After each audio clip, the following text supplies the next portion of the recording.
The smell hit the cafeteria like a bomb. Danny Reeves had no idea what he had done. He simply opened his lunch container and took a deep breath of his grandmother's curry. 3 weeks of eating gray nutrient paste had nearly killed his soul. Today, finally, the supply shuttle from Earth had arrived with real food. Around him, chaos erupted. A Vellani diplomat named Lyrith dropped her food tray. Her crystalline body started flashing red, which Danny would later learn was her species' panic response. Two Torvani security officers began screaming into their communicators. A small, furry Minori scientist scrambled under a table. Danny looked around, confused. Had something happened? Was there an attack? The station's chemical alarm began wailing. Red lights flashed across the ceiling. A mechanical voice announced evacuation procedures in 12 different languages. Danny still held his curry. It smelled like home. It smelled like his grandmother's kitchen back in New Mexico. It smelled like Sunday dinners and family gatherings and everything good in the universe that he took a bite. Ambassador Lyrith made a sound that Danny had never heard before. It was somewhere between a scream and a prayer. Her translator device struggled to process it, finally spitting out the words, "It is consuming the weapon. The human is consuming the chemical weapon." Danny chewed slowly. The curry was perfect. His grandmother had packed extra ghost peppers, just the way he liked it. His eyes watered slightly from the heat, but that was normal. That was the good part. Security surrounded his table within seconds. Officer Briel, a large slug-like being covered in sensory nodules, pointed what looked like a weapon at Danny's lunch container. "Human," Briel said through his translator. "Step away from the biological agent." Danny swallowed his bite of curry. "What?" "The container. Step away from it. Now, this is my lunch." Briel's nodules rippled with what might have been disbelief. "That is a concentrated chemical weapon. Our sensors detected lethal levels of capsaicin compounds. You're either a terrorist or you are attempting suicide. Which is it?" Danny looked at his curry. He looked at the dozens of aliens staring at him with horror. He looked at the security team in full hazmat gear. "It is just curry," he said. "Curry," Lyrith repeated. Her translator made the word sound like a curse. "What is curry?" "Food. It is food. My grandmother made it." The silence that followed was worse than the alarm. Every alien in the cafeteria stared at Danny as if he had just admitted to eating live babies, the doctor. Pava, the small Minori scientist, crawled out from under her table. Her fur was standing straight up, but scientific curiosity had apparently overcome her fear. She held up a scanning device with trembling paws. "The compound in that container," she said slowly, "is classified as a Class 7 neurotoxin under galactic law. The concentration would kill any known species in the cooperative within 3 to 4 minutes." She paused. "You just ate a spoonful of it." Danny blinked. "It is not poison. It is spicy." "Spicy," Briel repeated. "Yes. It makes food taste better. The heat, the burn, it is good." Nobody moved. Nobody spoke. Danny was fairly certain nobody was breathing. Lyrith stepped forward, her crystalline form still flashing red. "You're telling us that humans deliberately consume a substance that causes cellular damage, a substance that triggers pain receptors, a substance that could kill every other species in this room. And you do this because it tastes good?" Danny considered this. "Yes." Lyrith turned to Briel. "Detain him. Contact the council immediately. Humanity must be reclassified." "Reclassified as what?" Danny asked. Nobody answered him. Security officers in hazmat suits carefully sealed his curry container in a reinforced box. They escorted Danny out of the cafeteria with weapons drawn, treating him like he might explode at any moment as he walked through the corridors. Danny passed hundreds of aliens pressing themselves against walls to avoid him. Some covered their sensory organs. Others made gestures he did not recognize, but suspected were religious. He had been on this station for 3 weeks. He had worked hard to be friendly, to learn customs, to represent humanity well. He had eaten terrible paste and smiled.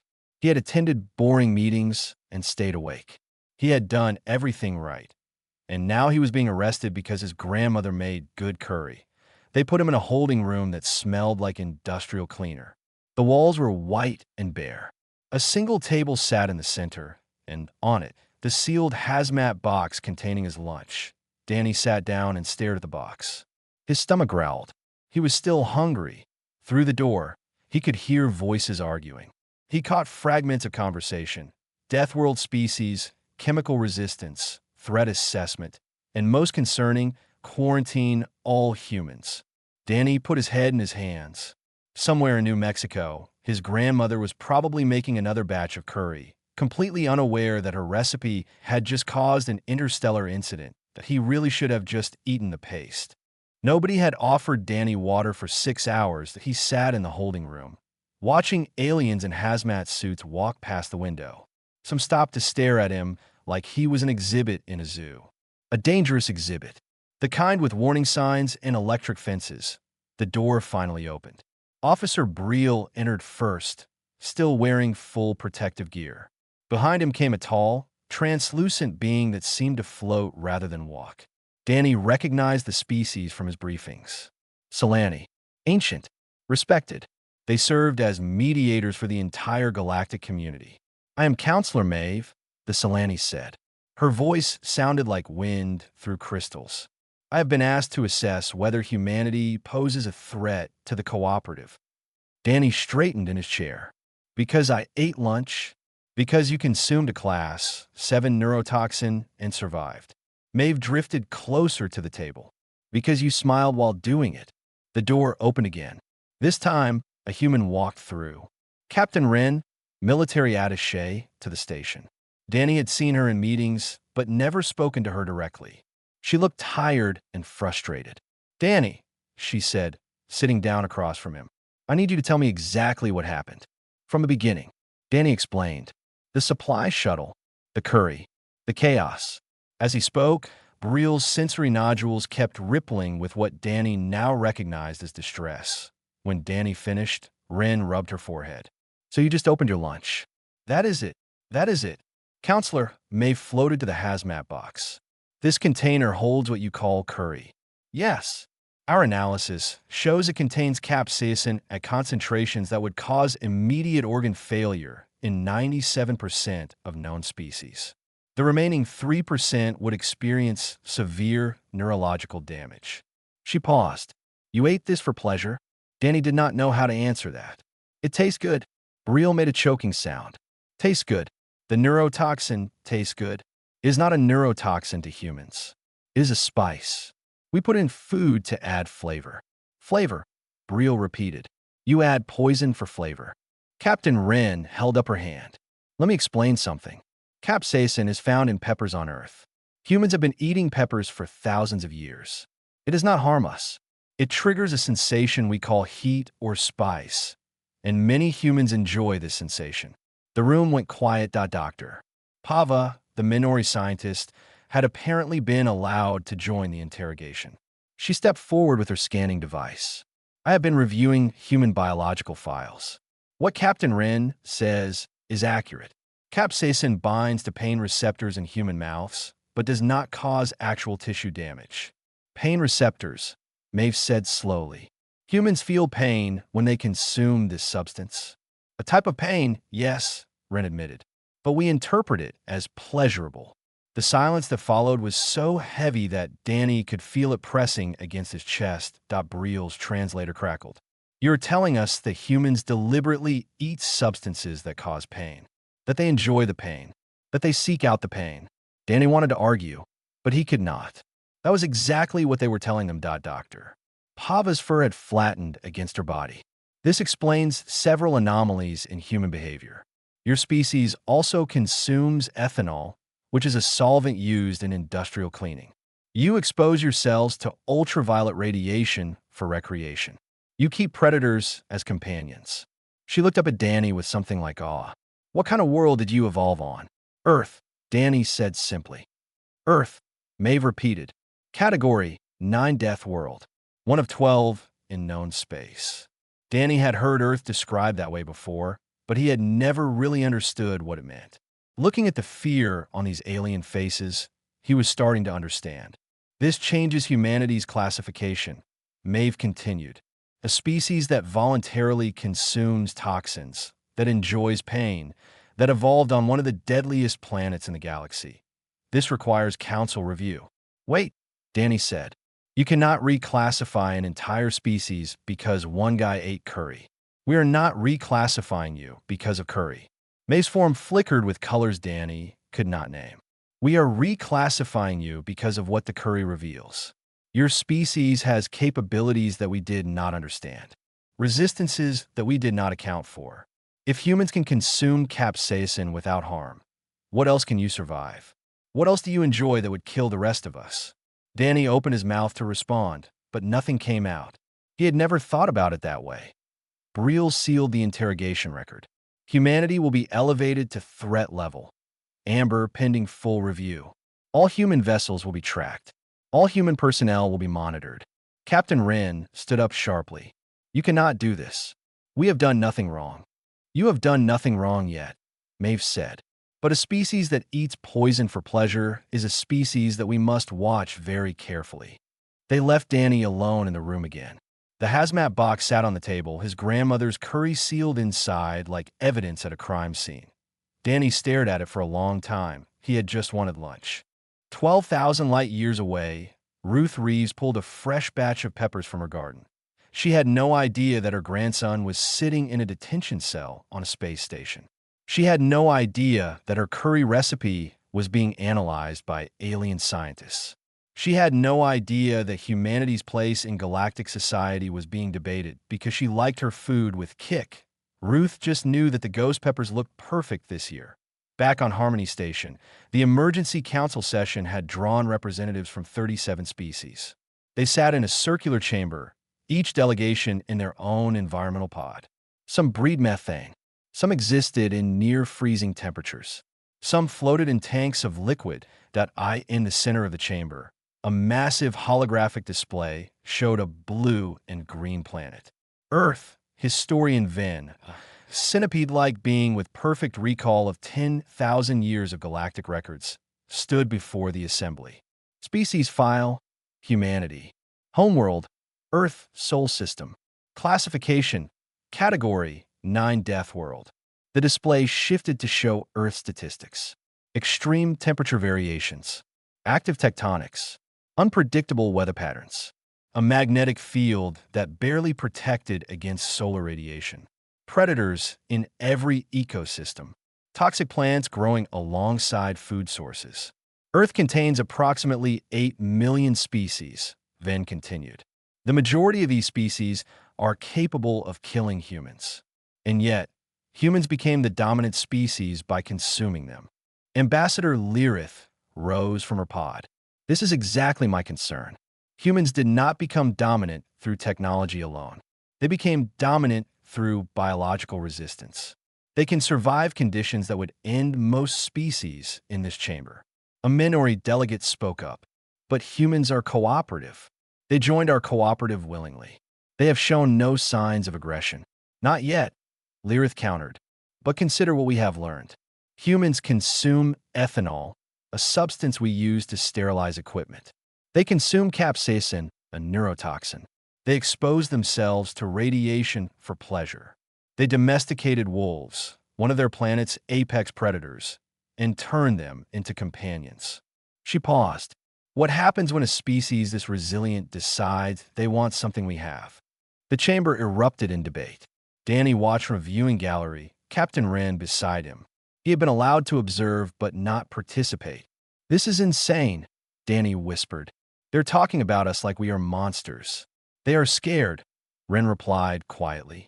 Fear makes people do stupid things. That is true across every species. Counselor, Maeve called for order. We have a decision to make. Does humanity remain in the cooperative, or do we recommend isolation protocols? Danny closed his eyes.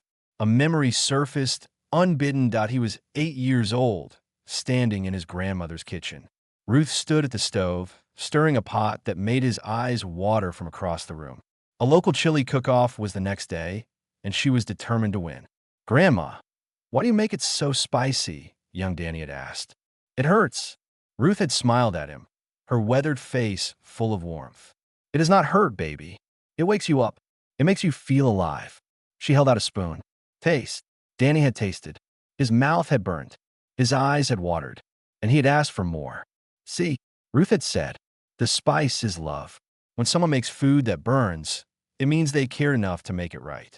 They wanted you to feel something. That is what family does. We make each other feel things.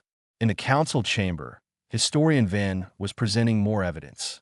Images of humans eating peppers in competitions. Videos of people crying while consuming something called hot wings, and then immediately ordering more.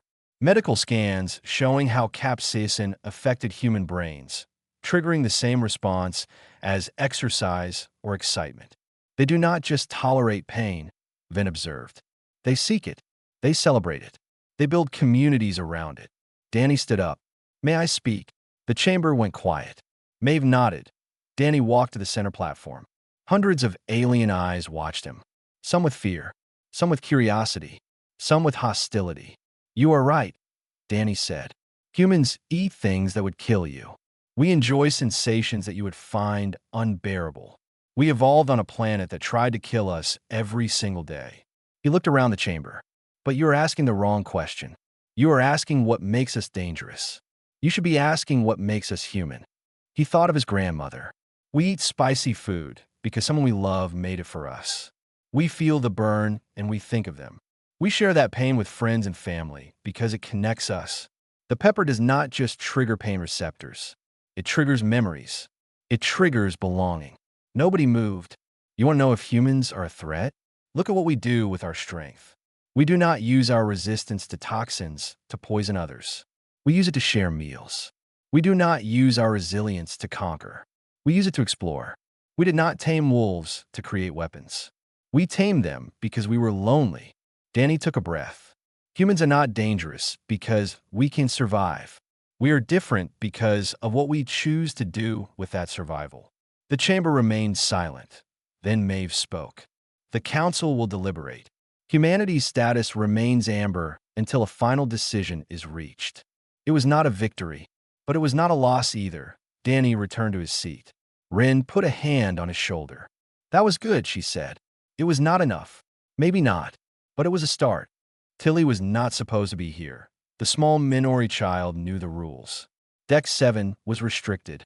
Humans live there now, separated from the rest of the station after the Curry incident 3 weeks ago. Warning signs covered every entrance. Security patrols walked the corridors, but Tilly was curious. Her aunt, Dr. Pava, talked about humans constantly.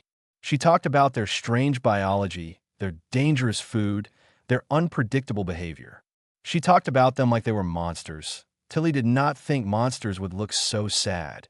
She had seen humans walking through the station before the restrictions. They had smiled at her. One had waved. Another had shown her a picture of something called a dog. It had looked soft. Monsters did not show children pictures of soft things that, when Tilly found a maintenance hatch that the security teams had forgotten to lock, she crawled through it. She followed the smell of something strange and wonderful until she reached a small room filled with cooking equipment. A human woman stood at a counter, chopping vegetables. She had dark hair tied back and wore an apron that said, "World's Okayest Cook." She did not notice Tilly at first. Tilly watched her work. The human moved with confidence, tossing things into a pan that sizzled and sparked. Steam rose from pots. Spices lined the shelves in small containers. The smell was nothing like Minori food. Minori food was bland and safe, designed to provide nutrition without flavor. This smell made Tilly's nose twitch. It made her stomach growl. It made her want to taste something new. The human turned and saw her. For a moment, they just stared at each other. The human's eyes went wide. Tilly's first stood up. Then the human smiled. Well, hello there. Are you lost, little one? Her voice was warm, friendly, not at all like a monster. I am Tilly, Tilly said. Her translator worked slowly with human language. I wanted to see where the smell comes from. The human laughed. It was a nice sound. The smell comes from cooking. I am Gloria. Are you hungry? Tilly nodded before she could stop herself. Gloria looked around, thinking, I did not have anything approved for your species, but I could make something very mild. Just vegetables and rice. Maybe a tiny bit of seasoning. Would you like that? Tilly knew she should say no. She knew she should run back through the maintenance hatch and pretend this never happened. Her aunt would be so angry, but the smell was so good. Yes, please. Gloria prepared a small plate. She was careful, Tilly noticed. She washed everything twice. She used separate utensils. She added only a small amount of something from a bottle labeled mild sauce. This is just a little pepper in it, Gloria explained. Very little. If it bothers you, tell me and I will make something else. Tilly took the plate. The food looked strange but beautiful. Colors she had never seen in Minori cuisine. She picked up a small bite with her paws and put it in her mouth. The flavor exploded across her tongue that it was not painful. It was not dangerous. It was wonderful. Tilly's eyes watered, but not from distress. Her fur rippled with pleasure. She had never tasted anything like this in her entire life. She looked up at Gloria with wide eyes. More. Gloria laughed again, surprised. You liked it? It is amazing. It makes my mouth feel awake. Before Gloria could respond, the door burst open. Dr. Pava rushed in with 3 security officers behind her. Her fur was standing straight up, her scanner beeping wildly. Tilly, step away from the human. Tilly did not move. She was too busy eating. Aunt Pava, you have to try this. It is so good. Pava froze. She looked at her niece, covered in sauce, happily chewing. She looked at the scanner in her hand, showing elevated capsaicin levels. She looked at the human woman standing nervously by the stove. Tilly, that food contains the toxin, the compound that nearly caused an interstellar incident. I know. Tilly took another bite. It is delicious. The security officers did not know what to do. They had been trained to contain threats, not to watch a small child enjoy a meal. One of them lowered his weapon. Pava stepped closer, her scientific mind overriding her fear. You are not experiencing distress? No pain? No discomfort? Tilly considered this. My tongue feels warm. My eyes are a little wet, but I like it. Can I have more, please? Gloria carefully prepared another small portion. Pava watched every movement, scanner running constantly. The capsaicin concentration is minimal, Pava admitted, within what might be a safe range for Minori physiology. But we have no data. Then we get data, Tilly said simply. I will be the data. She finished her second plate and asked for a third. Pava stood there, watching her niece voluntarily consume a substance that the entire galactic community had declared a weapon. And Tilly was smiling. Aunt Pava, Tilly asked, sauce on her whiskers. Yes. Why do we call humans monsters? This lady is nice. She makes good food. She smiled at me. Pava did not have an answer. Security escorted them out eventually. They filed reports.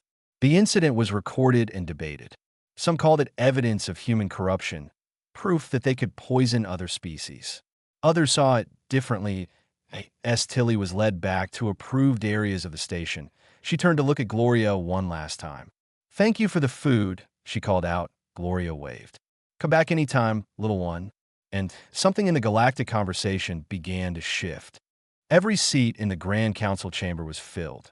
Danny stood alone on the central platform, feeling very small beneath the watching eyes of 100 different species. The holographic displays showed his face magnified 1,000 times.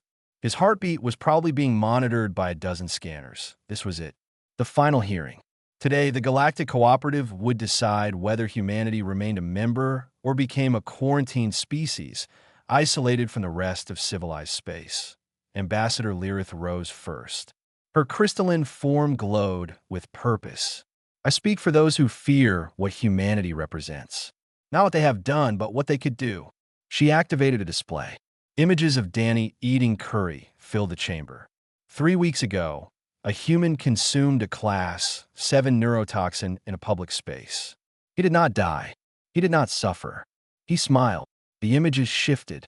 Humans eating peppers in competitions. Humans drinking ethanol at celebrations.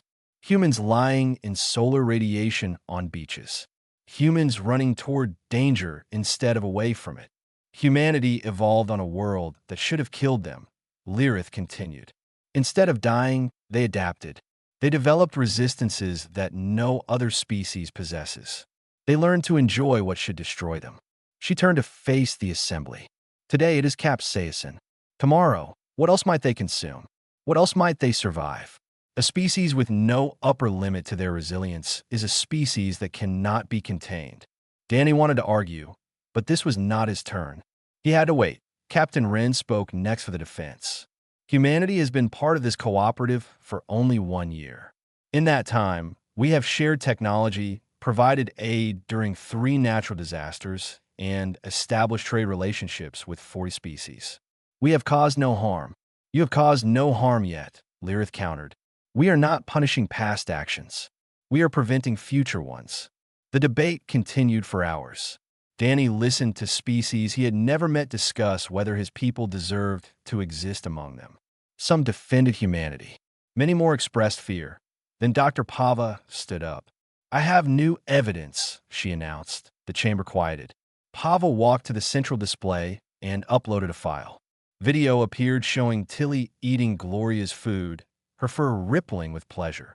My niece consumed capsaicin voluntarily, Pava said, at a concentration lower than what humans typically enjoy, but capsaicin nonetheless. She experienced no lasting harm. More importantly, she reported enjoying the sensation. Murmurs spread through the chamber. I have spent weeks studying this incident, Pava continued, and I have reached a conclusion that may surprise you. Capsaicin is not inherently poisonous. It is simply a compound that most species cannot process. Humans can process it because they evolved alongside capsaicin-producing plants. They developed a relationship with their environment that we never did. She looked at Danny. We have been treating humans as dangerous because they're different, but different is not the same as threatening. Counselor Maeve raised a translucent hand. The human will now make his final statement. Danny walked to the center of the platform. His throat was dry. His hands were shaking. Millions of beings across the galaxy were watching this broadcast. He thought of his grandmother. You want to know if humans are dangerous, he said. The honest answer is yes. We are strong. We are resilient. We can survive things that would end other species. If we chose to be dangerous, we could be. He let that sink in. But we choose not to be. That is what makes us human. We have the ability to hurt, and we use it to help. We have the strength to dominate, and we use it to protect. We can eat things that would kill you, and we use that ability to share meals with friends and family.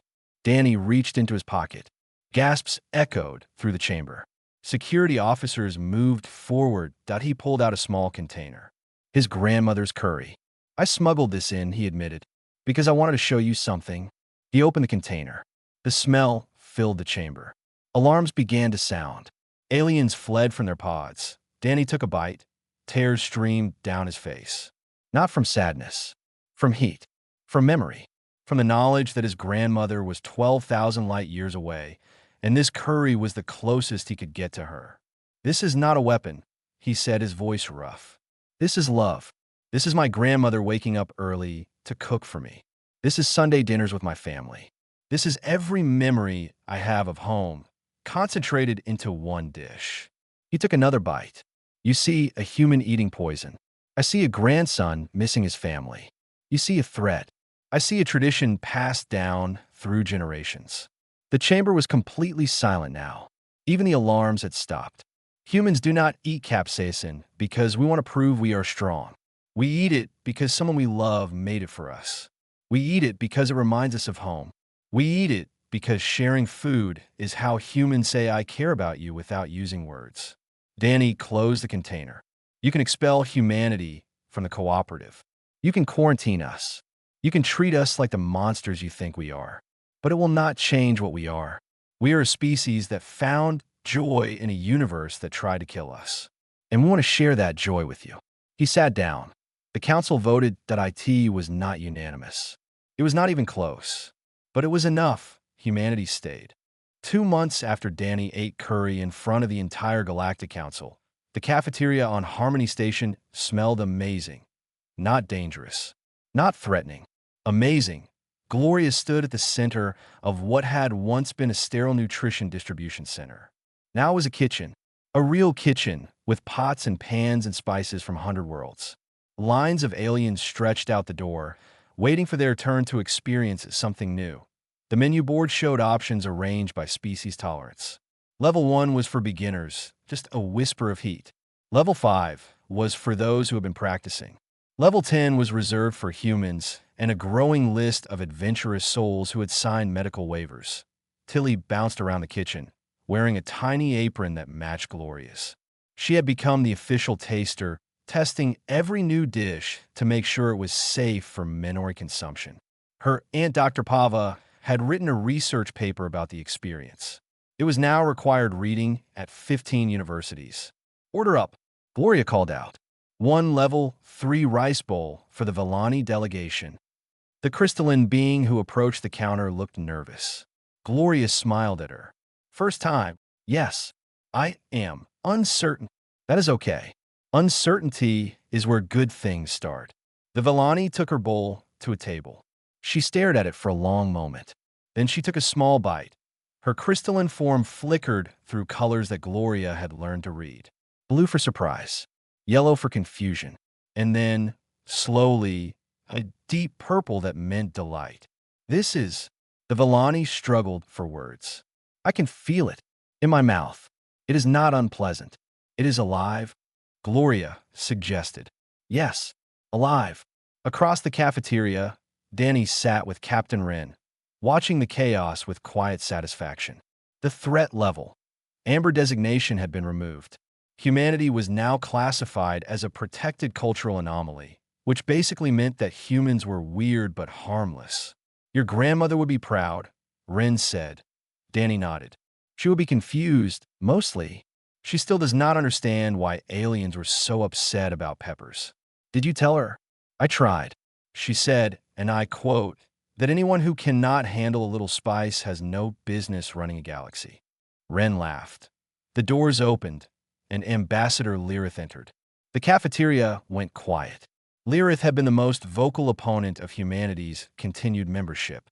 She had argued for quarantine, for isolation, for treating humans as the threat she believed them to be. She walked directly to Danny's table.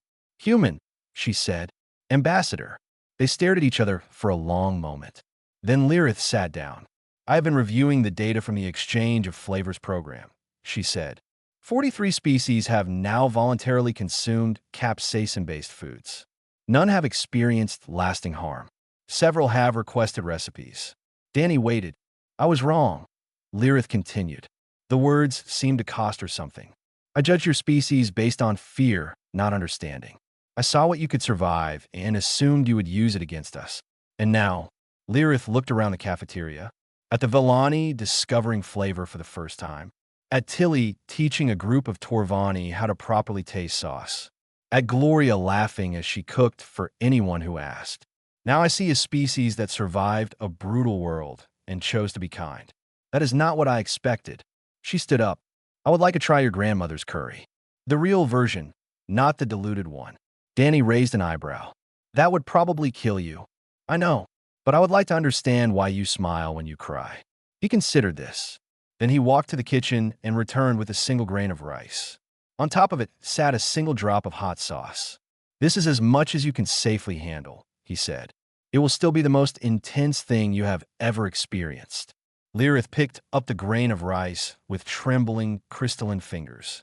She placed it in what served as her mouth. For a moment, nothing happened. Then her entire body flashed through every color in the spectrum. She made a sound that her translator could not process. Her form wavered like she might shatter, and then she laughed at it was not a human laugh. It was something her species had never done before, a spontaneous expression of overwhelming sensation that demanded release. It echoed through the cafeteria, strange and beautiful and entirely new. "I understand now," she gasped.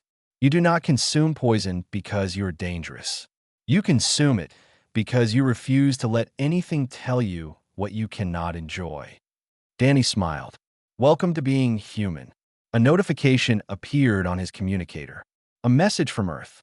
From his grandmother. "Heard you caused trouble with my curry." The message read. "Sending more. Enough for the whole station."